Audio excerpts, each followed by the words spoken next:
Now, 7 weather with meteorologist Vivian Gonzalez.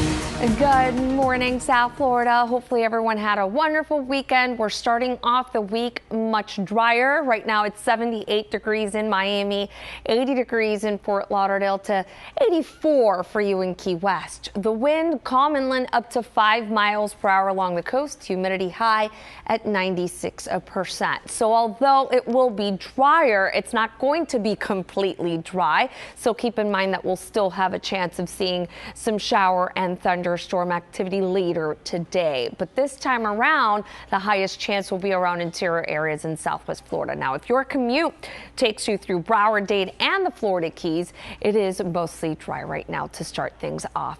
So here's a look at the big view.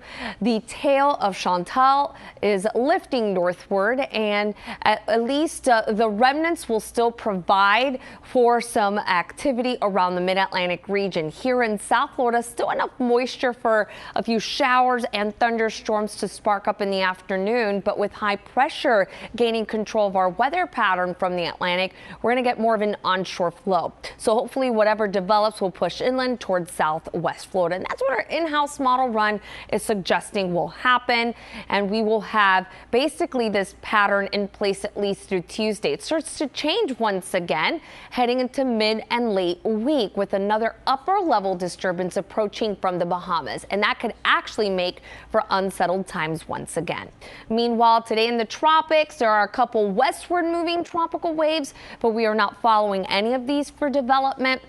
In the eastern Pacific, though, we're monitoring 2 areas that could form in the coming days. Both of them have a low chance.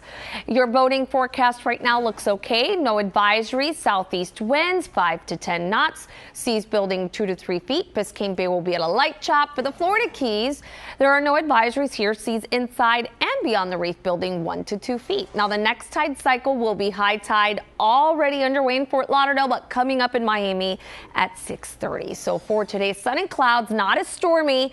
Temperatures at about 90, 91 degrees, feeling hotter when you combine the high humidity. And then tonight, partly cloudy, slight shower chance out west with temperatures in the upper 70s to low 80s. So mid to late week, we will have a better chance of seeing showers and storms, and that will be the case heading into the upcoming weekend with that upper level low lingering. That's your 7 on 7 forecast.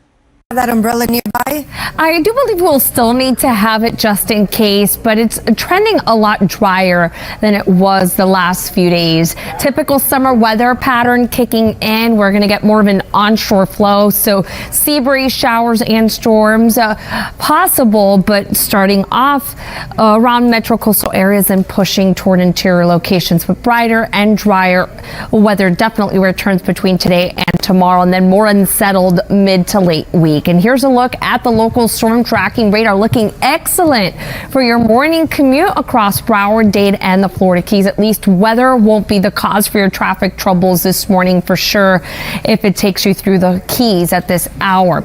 Big view showing that there's some drier air mixing in the mid and upper levels of the atmosphere, but it won't be completely dry. It is summer after all, but the highest chance of seeing a strong storm will be out west and towards southwest Florida for today, and your day planners calling for a mix of sun and clouds. Typical highs in the upper 80s to low 90s. Your full outlook plus a check on the tropics that's coming up in 15 minutes.